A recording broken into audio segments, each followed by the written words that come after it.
Hi అండి, అందరికీ నమస్కారం. Welcome back to my channel. ఈ వీడియోలో ప్రభుత్వ ఉద్యోగులకు శుభవార్త అండి. కొత్త పీఆర్సీపై ఫోకస్, గరిష్ట కనిష్ట వేతనాలు ఫిక్స్. పూర్తి వివరాలైతే ఇప్పుడు తెలుసుకుందాం. వీడియో ఎక్కడే కానీ స్కిప్ చేయకుండా ఎండ్ వరకు చూడండి, అప్పుడే పూర్తి ఇన్ఫర్మేషన్ అర్థమవుతుంది. అలాగే వీడియో నచ్చినట్లయితే లైక్ చేయండి. కేంద్ర ప్రభుత్వం కీలకమైన అప్డేట్ జారీ చేసిందండి. ప్రస్తుతం అమల్లో ఉన్న 7వ వేతన సంఘ స్థానంలో 8వ వేతన సంఘం ఏర్పాటు కావాల్సి ఉంది. కానీ కొత్త వేతనాల సంఘం ఏర్పాటు కాకుండానే ఉద్యోగులకు వరం అందనుంది.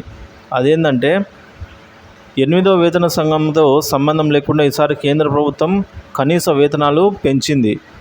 కేంద్ర ప్రభుత్వ ఉద్యోగులకు మోదీ సర్కార్ శుభవార్త అందించిందండి.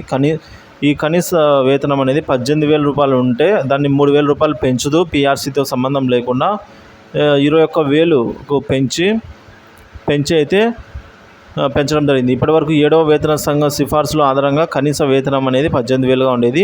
ఇది లెవెల్ 1 ఉద్యోగులకు మాత్రమే. వేర్వేరు కేటగిరీలకు కనీస వేతనం వేర్వేరుగా ఉంటుంది. వాస్తవానికి కేంద్ర ప్రభుత్వ ఉద్యోగులంతా కూడా 8వ వేతన సంఘ ఏర్పాటుగా ఎదురు చూస్తున్నారు. కానీ ఈసారి దానికి బదులుగా కనీస వేతనం పెంచే ఆలోచన చేస్తోంది కేంద్ర ప్రభుత్వం. 2016 చివరిలో వేతన సంఘం సిఫార్సుల్ని అమలు చేసిన తర్వాత అప్పటి ఆర్థిక మంత్రి అరుణ్ జైట్లీ కేంద్ర ప్రభుత్వ ఉద్యోగులకు కనీస వేతనాన్ని 18,000 నుంచి పెంచేందుకు నిర్ణయించింది. అప్పటి నుంచి ఇది పెండింగ్లోనే ఉంది.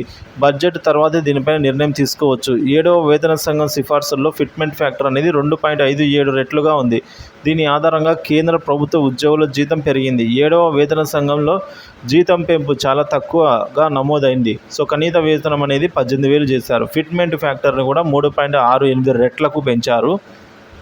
అదే జరిగితే కనీస వేతనం అనేది 18,000 నుంచి 27,000 అవుతుంది. కానీ కనీస వేతనాన్ని వేల నుంచి 18,000 నుంచి 21,000 చేయవచ్చు అనేది సమాచారం అందుతుంది. ధరల పెరుగుదల ప్రభావంతో కేంద్ర ప్రభుత్వ ఉద్యోగులు కొనుగోలు శక్తి తగ్గిపోయింది. కనీస వేతనం పెరిగితే ఆర్థిక పరిస్థితిలో మార్పు రావచ్చు. జీతాలు పెరిగితే ఉద్యోగుల జీవితం మెరుగుపడుతుంది. అవసరాలు పూర్తి చేసుకునేందుకు వీలవుతుంది. ప్రొడక్టివిటీ కూడా పెరుగుతుంది. జీతంలో ఎప్పుడైతే పెరుగుదల ఉంటుందో ప్రొడక్టివిటీకి ఖచ్చితంగా పెరుగుతుంది. త్వరలోనే కేంద్ర ప్రభుత్వం కనీస వేతనం పెంపు పైన ప్రకటన చేయవచ్చు. త్వరలోనే ప్రవేశపెట్టనున్న బడ్జెట్ 2024 తర్వాత ఈసారి ప్రకటన అయితే జారీ కావచ్చని చెప్తున్నారు ఫ్రెండ్స్.